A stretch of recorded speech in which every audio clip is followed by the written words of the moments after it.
तो क्या याद ला जाता सत्संग के अंदर, राम रटत निर्धन भलो, टूटी घर की छान, वो सुंदर महल वो कंचन महल किस काम के, जहां भक्ति नहीं भगवान। परमात्मा की भक्ति करने वाला इतना निर्धन व्यक्ति भी क्यों ना हो, जिसकी झोंपड़ी की छत भी टूटी हो, लेकिन भगवान को याद करता हो। और जो भगवान को याद करते हैं तो परमात्मा उसके विषय में क्या कहते हैं, जो बच्चा गऊ की नजर में, यो साईं को संत, भगतों के पीछे फिरे वो भगत वत्सल भगवंत। हम भगवान की महिमा से कोसों दूर हो गए, यथार्थ ज्ञान हमें प्राप्त नहीं हुआ, परमात्मा कौन है ये दृढ़ता हमारे अंदर आई नहीं, क्योंकि हमें गुरु ठीक मिले नहीं। सभी भ्रमित व्यक्ति हैं, गुरु पद प्राप्त है, अपनी अपनी डफली पीट रहे हैं। श्रद्धालु एक सीधे से होते हैं, उनको ज्ञान नहीं होता, और जहाँ भी जाते हैं, जहाँ भी वो संत का कोई बोर्ड देख लेते हैं, उसी पर समर्पित हो जाते हैं कि बड़ा विद्वान होगा, हमें कुछ ठीक गाइड करे। वो स्वयं भ्रमित हैं, तो उन्होंने आज तक समाज को ठीक गाइड नहीं किया, और जिसका परिणाम आज तक ये मानव भोग रहा है। तो अब उसका सही रास्ता, सही ज्ञान, और कौन है वो रियल गॉड, वास्तविक भगवान, ये बिल्कुल खोज हो चुकी है, फाइनल हो चुका है। अब आपने केवल भक्ति करनी शेष रह रही है, इस ज्ञान को समझ के। कबीर साहब कहते हैं, मां मुंड है उस गुरु की जिससे संशय न जाए। कहते इसे गुरु का भाड़ में जाओ, वो गुरु जिससे शंका निवारण नहीं होती संत भगत की। तो इस ज्ञान को दास जो आपको बता रहा है, ये गॉड गिवन है, ये कोई रामपाल का अपना घर का बनाया हुआ नहीं है, ये गॉड गिवन स्पिरिचुअल नॉलेज है, बिल्कुल रियल है। ये आपका कब समझ में आवेगी, वो आपके श्रद्धा पर डिपेंड करता है, आपकी निष्ठा पर डिपेंड करता है। जितनी श्रद्धा से, जितनी आस्था से इसको सुनोगे, ये एक दिन फाइनल हो जाएगा कि कबीर इज गॉड। और जो साधना दास बताता है फाइनल मंत्र है, विश्व में इसके अतिरिक्त कोई ज्ञान नहीं, कोई भगवान नहीं, और कोई भक्ति नहीं। और तभी आप आगे बढ़ोगे।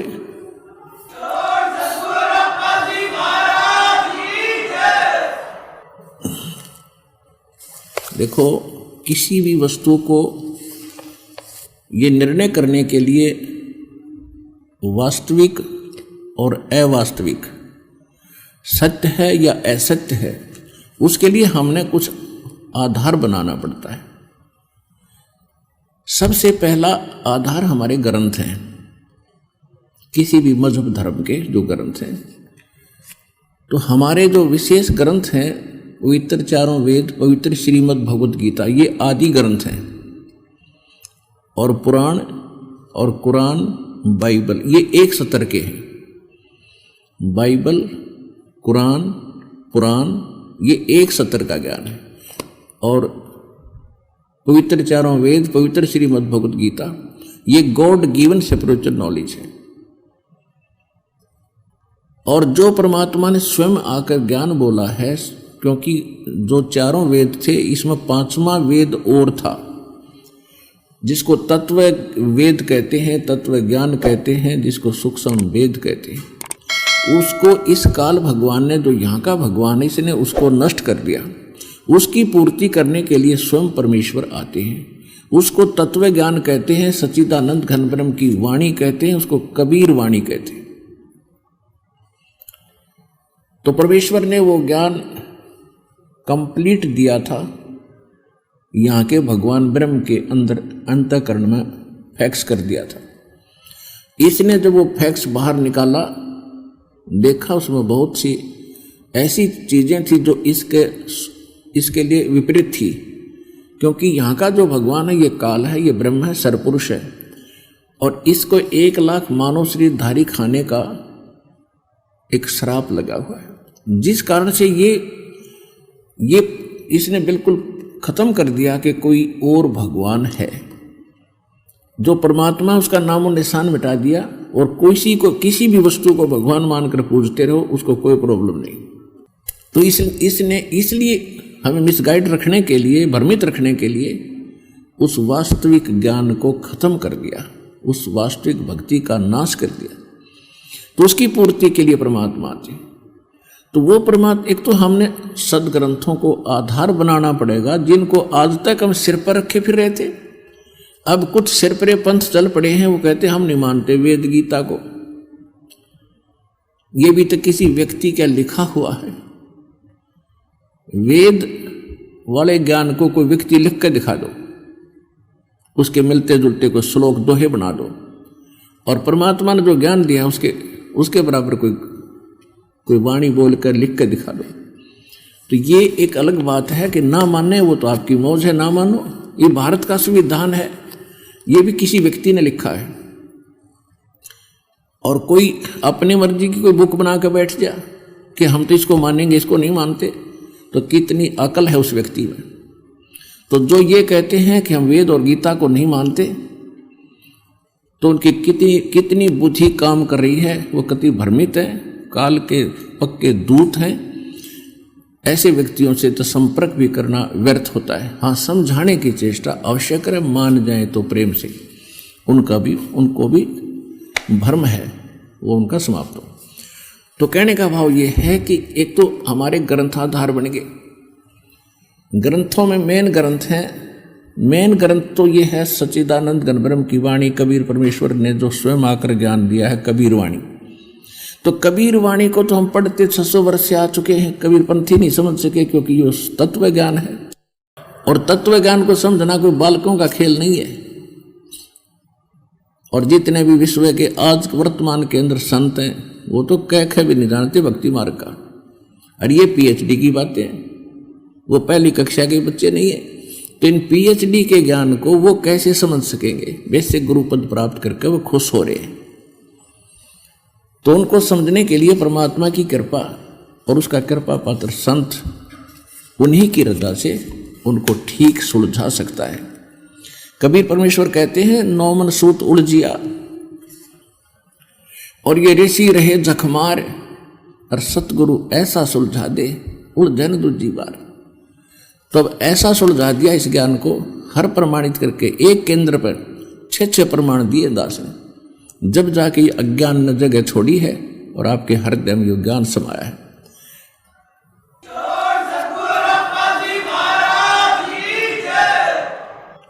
एक तो हमारे सदग्रंथ आधार हैं, जैसे श्रीमद् भगवत गीता अध्याय नंबर 16 के श्लोक 23-24 में कहा कि अर्जुन, जो शास्त्र विधि को त्याग कर मनमाना आचरण करते हैं, उनको न तो कोई सुख होता है और न ही उनको कोई सिद्धि प्राप्त होती है और न ही उनकी परम गति होती है। और इन 3 पदार्थों के लिए ही हम भक्ति करते हैं। सुख हो, हमारे अंदर ऐसी शक्ति आवे ताकि हम अपनी भक्ति कर सकें और सतलोक जाएं उस शक्ति से, भक्ति की सिद्धि से। और तीसरा, हमारी परम गति हो। अगर यही नहीं हुआ तो फिर फायदा क्या भक्ति का? और शास्त्र विधि त्याग कर मनमानी पूजाएं करने से तो ये तीनों पदार्थ नहीं मिलेंगे। इसलिए 16वें अध्याय के 24वें श्लोक में फिर कहा कि अर्जुन, इससे तेरे लिए कर्तव्य और अकर्तव्य की अवस्था में, कर्तव्य माने जो करने योग्य हैं भक्ति के कर्म, और जो ना करने योग्य, उनको सदग्रंथों को ही आधार मानकर समझना कि कौन से कर्म लिखे हैं करने की, कौन सी भक्ति है। और दूसरा, फिर हम उन महापुरुषों को आधार मानेंगे जिनको परमात्मा मिले हैं। उन महापुरुषों ने कौन से मंत्र जाप किए हैं, उन्होंने किसको खुदा बताया है, किसको भगवान बताया है, और वही हमारे सदग्रंथ वेद और गीता बताते हैं। तो फिर हम संशय रहित हो जाते हैं। अब जैसे आदरणीय धर्मदास साहिब जी गांव बांधवगढ़ वाले, मध्य प्रदेश के अंदर, हुए हैं उनको परमात्मा सीधे मिले थे सतलोक से आकर के। ये परमात्मा की महिमा में वेदों में लिखा है कि वो परमात्मा अपने निज स्थान सत्यलोक उस सुख स्थल से चलकर आते हैं, गति करके आते हैं, सहशरीर आते हैं और यहाँ अच्छी आत्माओं को मिलते हैं, उनको ज्ञान से परिपूर्ण करते हैं, अपना परिचय देते हैं। फिर वो संत भी उस परमात्मा की आंखों देखी महिमा का गुणगान किया करते हैं। उनमें से कौन कौन वो महापुरुष हुए हैं जिनको परमात्मा मिले हैं? नंबर 1 आदरणीय धर्मदास साहिब जी, आदरणीय मलुकदास साहिब जी, आदरणीय नानक साहिब जी, आदरणीय दादू साहिब जी, आदरणीय गरीबदास साहिब जी, गांव छुड़ानी, जिला दद्दर, हरियाणा वाले, आदरणीय घीसा दास साहिब जी, गांव खेखड़ा और बागपत वाले, आदरणीय स्वामी रामानंद जी काशी वाले। इन महापुरुषों को परमात्मा सीधे मिले। और भी बहुत से महापुरुषों को मिले, जैसे नामदेव जी को मिले थे, लेकिन वो हमारे इतने पिक्चर में नहीं आ सके, क्योंकि जिस भी संत को पहले भगवान मिले हैं वो उनको लास्ट स्टेज में मिले हैं। जैसे नामदेव जी पुराने संस्कार बहुत ज़्यादा थे, पिछले पुण्य अधिक थे, सिद्धियाँ थी, उससे पहले बहुत सुप्रसिद्ध हो चुके थे और वो ओम नाम का जाप करते थे, रामकृष्ण को भी साथ ही भक्ति करते थे। फिर बाद में परमात्मा उनको मिले, उनको सच्चाई से परिचित कराया, फिर उनकी एकदम सच्ची भक्ति की न्यारी हो गई थी, लेकिन वो पिक्चर में नहीं आ पाती, जिस कारण से हम पहले वाली ही उनकी महिमाओं का गुणगान करते कराते और सुनते सुनाते रहे, जिस कारण से हम सच्चाई से अपरिचित रहे। और भी बहुत से महापुरुषों को मिले हैं, आदरणीय हजरत मोहम्मद जी को मिले और उनको परमात्मा यहाँ एक मिनी सतलोक है परमात्मा का, एक ब्रह्मांड में, वहाँ लेकर गए उनकी परीक्षार्थ, लेकिन वो नहीं, अपनी इच्छा वहाँ रहे नहीं, उनको वापस छोड़ दिया। और भी बहुत से महापुरुष हैं जिनको परमात्मा मिले, उनको साथ लेकर के सचखंड गए। तो अब उन महापुरुषों ने क्या बताया है कि परमात्मा कौन है और कैसा है। अब जैसा कि दास साहब को बता रहा है बार बार कि वेद भी यही बताते हैं कि परमात्मा सतलोक में रहता है, वहाँ से गति करके आता है, मनुष्य सदृश है, और उसी का समर्थन वो महापुरुष करते हैं जिनको परमात्मा मिले हैं। आदरणीय धर्मदास साहिब जी को परमात्मा मिले थे मथुरा के अंदर, और उसमें वो श्री कृष्ण श्री विष्णु जी के पुजारी थे। शंकर भगवान की भी साथ साथ हम जैसे हिंदू धर्म में पूजा करते ऐसे वो कर रहे थे। एकादशी का व्रत रखते थे, तीर्थों पर विश्वास करते थे, व्रत भी बहुत करते थे, धर्म भंडारे भी करते थे। उनको परमात्मा मथुरा में मिले, उनको तत्व ज्ञान से परिचित कराया, और उसके बाद फिर भी उनकी समझ में नहीं आई तो फिर उनको सचखंड, अपने सतलोक, जहाँ भगवान निवास करते हैं, जहाँ हम सभी रहा करते थे, हम अपनी गलती से यहाँ आए हैं, उस स्थान पर लेकर गए। अब उसके विषय में धर्मदास जी ने परमात्मा की महिमा को कैसे सुनाया है। जैसे धर्मदास जी बार बार ज़्यादा विवाद करते थे, ज्ञान को समझने में देरी कर देते थे, क्योंकि सबके साथ ऐसा ही होता है। प्रथम बार जब इस ज्ञान को सुनते हो तो प्रत्येक को ऐसा लगता है जैसे ये कुछ अटपटा सा है और ठीक सा नहीं लगता। तो धर्मदास जी ने ऐसे कई बार बकवाद करी थी, 5-6 बार, और परमात्मा उनको ज्ञान बताते थे, अंतर्ध्यान हो जाते थे, वो फिर रोते थे, तड़पते थे, फिर मिलते थे, फिर ज्ञान सुनाते थे, फिर कहीं ना कहीं वो पुराना पेंट फिर से गड़बड़ कर जाता था, पुराना रंग तो परमात्मा फिर अंतर्ध्यान हो जाते थे, क्योंकि परमेश्वर ने अपने गवाह तैयार करने थे आज इस बिचली पीढ़ी के लिए। इसलिए उनके साथ इतना झंझट किया, इतना खाड़ा किया, और फिर सतलोक लेकर गए, फिर उनको वापस छोड़ा।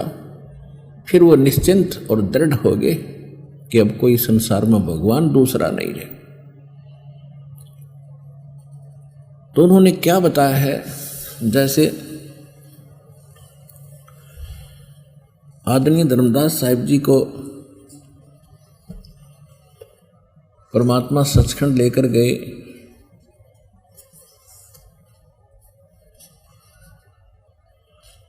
तो वहां जाकर के उन्होंने जो वो सुख देखा, तो उन्होंने कहा कि भगवान अब मुझे वापस मत भेजो, मुझे यहीं रख लो। तो परमेश्वर ने कहा कि नहीं, यहाँ नहीं रख सकते, आप नीचे जाइए और पहले आप भक्ति से परिपूर्ण थे, भक्ति कीजिए। मैं ऐसा मंत्र दूंगा धर्मदास तुझे, ऐसा सतनाम दूंगा, सार नाम दूंगा कि आप शीघ्र ही भक्ति से धनी हो जाओगे और यहां आ जाओगे।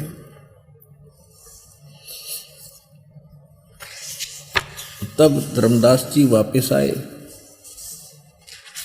और जब परमात्मा सतलोक गमन कर गए,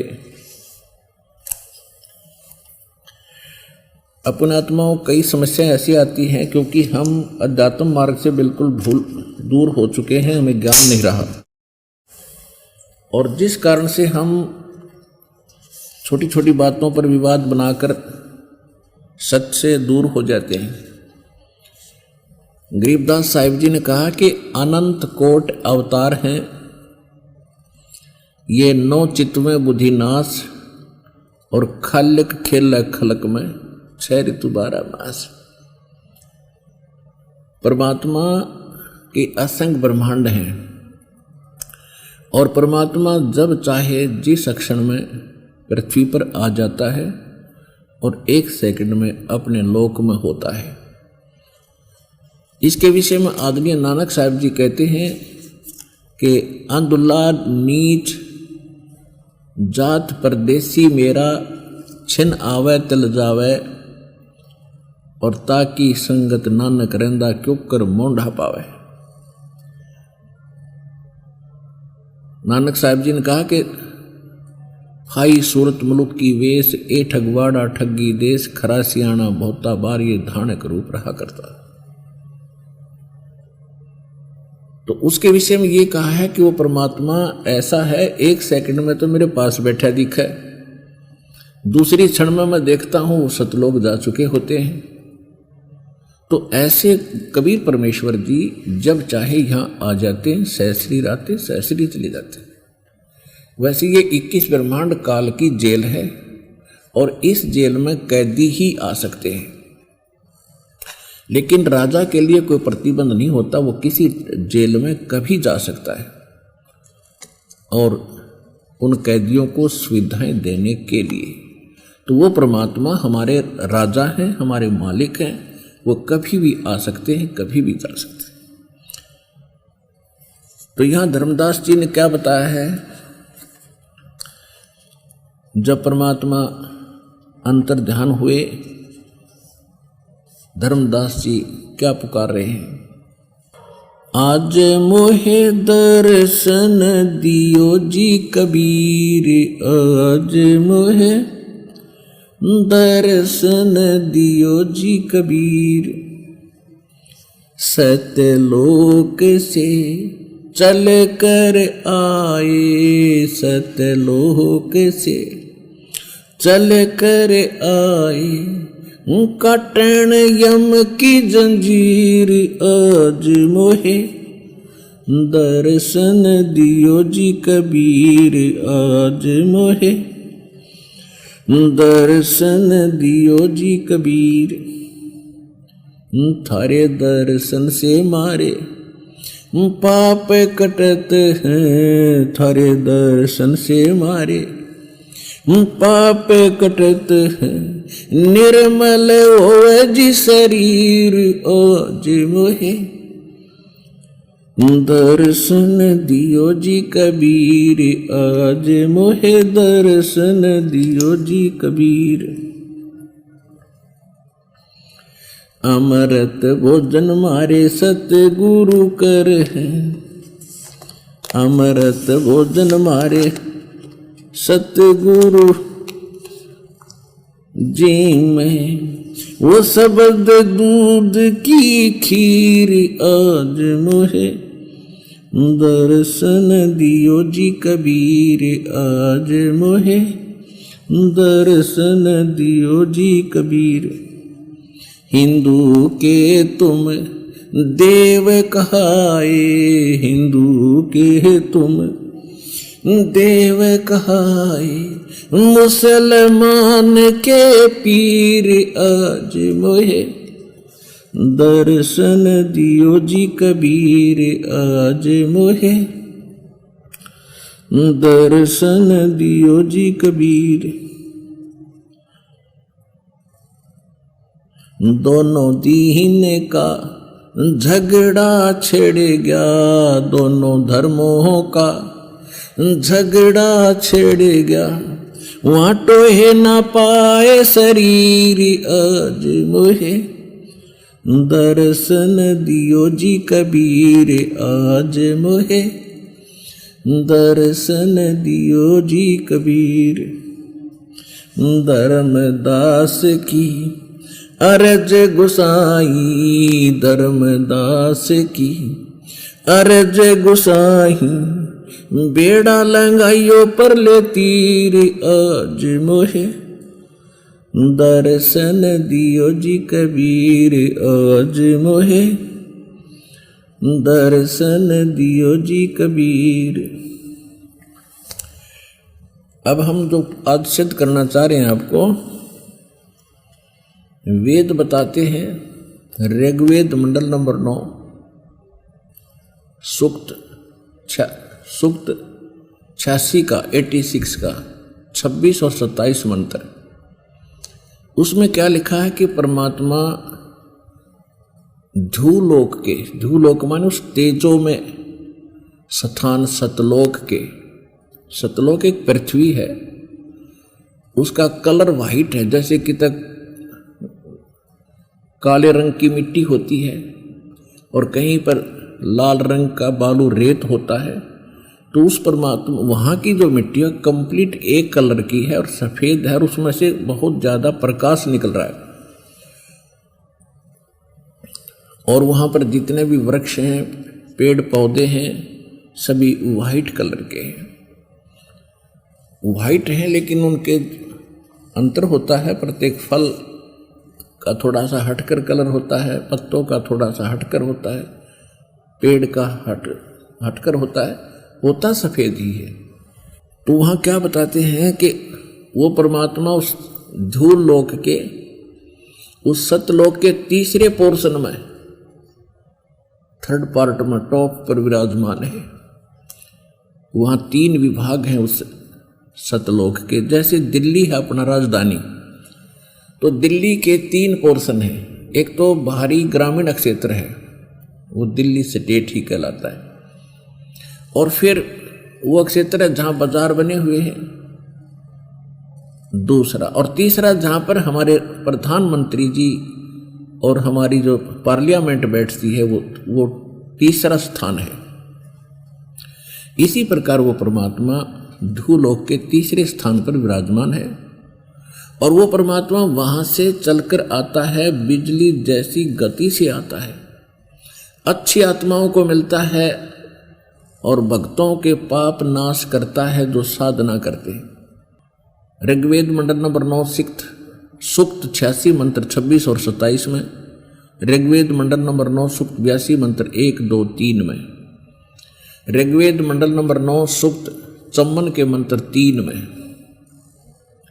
ऋग्वेद मंडल नंबर 9 सूक्त 20 मंत्र 1 में ऋग्वेद मंडल नंबर 9 सूक्त 1 मंत्र 8 और 9 में ऋग्वेद मंडल नंबर 9 सूक्त 94 के मंत्र 1 में ऋग्वेद मंडल नंबर 9 सूक्त 95 के मंत्र 2 में, ऋग्वेद मंडल नंबर 9 सूक्त 96 यानी 96 के मंत्र 17 से लेकर 16 से लेकर 20 तक, और भी अनेक स्थानों पर इसका सारांश बता देता है दास कि वो परमात्मा 3 प्रकार से लीला करता है सभी प्राणियों की केयर टेक करने के लिए, देखभाल के लिए। एक स्थिति परमात्मा की है कि ऊपर ध्रुवलोक यानी सतलोक के तीसरे पोर्शन में यानी टॉप मोस्ट प्लेस पे, शिखर में, सुन शिखर में, चोटी पर एक बहुत बड़ा गुम्बद है मालिक का, सफेद व्हाइट, और उसमें सिंहासन बना है, तख्त बना है भगवान का, और उस पे परमात्मा विराजमान है। जैसे राजा बैठते हैं अपने सिंहासन के ऊपर, ऐसे मालिक विराजमान है, और परमात्मा नर आकार हैं, कबीर सदृश हैं, कबीर साहिब जैसा ही उनका रूप है। उनके एक रोम में यानी एक बाल में करोड़ सूर्य मिला दे, करोड़ चंद्रमा, इतना प्रकाश है। और सिर पे मुकुट है जैसे राजा लोग पहनते हैं, और उसके ऊपर एक छत्र बना हुआ है। तो वो परमात्मा वहां विराजमान है इस रूप में। वहां से जब वो चलकर आते हैं, अपने उस तेज को हल्का कर लेते हैं, हल्का तेज पुंज का शरीर बना लेते हैं, क्योंकि एज इट इज रोशनी युक्त आ जाए, प्रकाश युक्त, तो हमारी चरम दृष्टि उन मालिक को देख नहीं सकेगी, जैसे उल्लू सूर्य नहीं देख सकता। यही स्थिति अपनी हो जाए, इसलिए वो अपने शरीर के उस नूर को, तेज को हल्का कर लेते हैं, सरल करते हैं, और फिर आकर के हमें मिलते हैं, हमें ज्ञान सुनाते हैं। ये तो वो 3 प्रकार से करते हैं। जैसे एक शिशु रूप धारण करके प्रत्येक युग में वो परमात्मा एक कमल के फूल पर विराजमान होते हैं। और कमल कहाँ होता है? अंडरस्टूड है, जल में होता है, सरोवर में होता है। जिस कारण से यानी परमात्मा सतलोक से चलकर आने के आकर कमल के फूल यानी जल के ऊपर विराजमान होने से यही कबीर भगवान नारायण उपमात्मक नाम से भी प्रसिद्ध होते हैं। आज तक हम नारायण मानते रहे श्री विष्णु जी को, जो शेष नाग की सैया पर लेटा हुआ है, और इसी को हम सत्यनारायण कहने लगे। चलो नारायण तो मान लें क्योंकि पानी के ऊपर बैठा है, लेकिन सत्यनारायण तो नहीं है। सत्यनारायण माने अविनाशी। और ये श्रीमद देवी भागवत सचित्र मोटा टाइप गीता प्रेस गोरखपुर से प्रकाशित उसके पृष्ठ नंबर 123 पर स्वयं स्वीकार करते हैं विष्णु जी, अपनी माता की स्तुति करते हैं दुर्गा की कि हम आपकी कृपा से ही विद्यमान हैं। हमारा तो आविर्भाव माने जन्म, तिरोभाव माने मृत्यु होता रहता है, हम अविनाशी नहीं है। तो हम श्री विष्णु जी को सत्यनारायण मानकर उसकी कथा सुना और सुनते थे। सत्यनारायण का अर्थ है सत साहिब।